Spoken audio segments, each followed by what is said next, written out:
Hello everyone, welcome to Let's Dream Civil's YouTube channel. Today's topic of discussion is Virudhunagar fireworks tragedy, a UPSC perspective on safety, law and accountability. On Sunday, an unfortunate incident of a massive explosion happened at Virudhunagar, Tamil Nadu. Casualties reported so far 23 workers killed and 6 critically injured. Based on the primary investigation, it is believed that the explosion was likely initiated by the friction of chemicals during the chemical mixing process at a fireworks manufacturing unit. Now let's look into the legal framework which are specific to the explosive and fireworks manufacturing unit.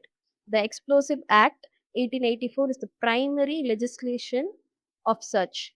So the purpose of this act is to regulate the manufacturing, possession, use, sale, transport, import and export of the explosives such as gunpowder, fireworks, rockets, detonators and any substance producing an explosion or pyrotechnic effect.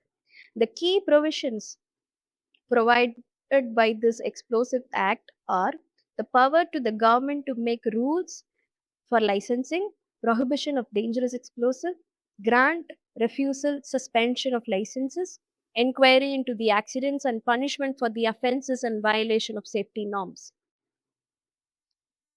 So, under that Explosive Act, we have the Explosive Rules 2008. It is primarily regulated by the Petroleum and Explosive Safety Organization, and it has three different license categories based on the quantity of the explosive material handled. So, below 15 kg, the district magistrate can provide the license. From 15 kg to 500 kg, controller of explosives can provide the license. Over 500 kg, the chief controller or an authorized controller of explosive has to provide the license. So, after receiving this explosive license from the Petroleum and Explosive Safety Organization, the manufacturer should receive the other two licenses to set up a manufacturing unit. So the second license is factory license from the state government's Directorate of Industrial Safety and Health, and then the third license is fire safety clearance from the fire service department. And this explosive rules provide the rules and regulations for the safety precautions, where can a factory be located, who can manufacture, and what are all the safety norms that has to be followed by the workers and by the manufacturers. Now let's move on to the Tamil Nadu Factories Rules 1950. So this Tamil Nadu Factories Rule has a Schedule 24 which provides the specific rules and guidelines for the explosives and fireworks and matchbox manufacturing units. Now let's look into those rules and regulations. Separate sheds for chemical mixing, filling and loading of chemicals into the crackers, drying of crackers, packaging and storage. Everything should happen in a separate shed, and maximum of 4 workers per shed, especially for the hazardous operation like mixing and filling. The chemical mixing and filling of those chemicals into the crackers are the most dangerous step in a fireworks manufacturing.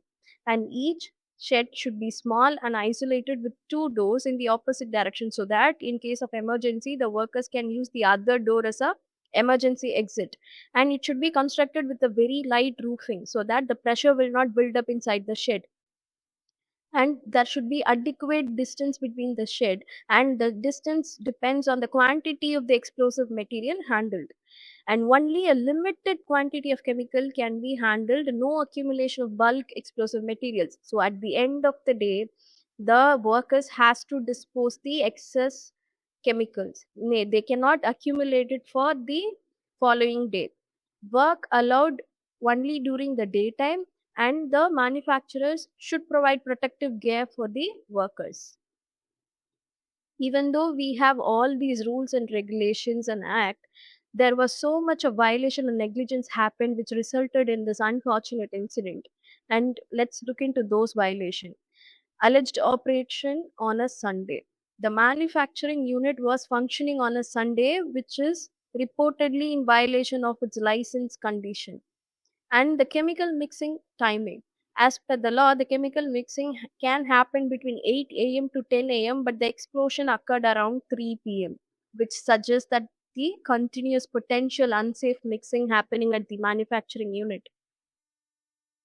And also the safety norms. The factory was permitted to employ only 25 workers, but it had more people on the site. What is the way forward?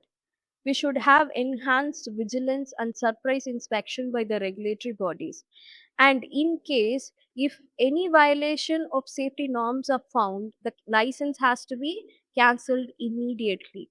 And then the manufacturer should be encouraged to adopt even more safer technologies and processes.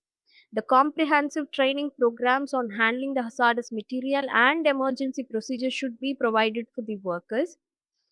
And even though we have all these rules and regulations in picture, we need even more robust legal frameworks so that the manufacturers and owners can be held accountable for safety lapses. Thank you so much for watching. If you find this video helpful, please subscribe for more. Stay tuned. Thank you.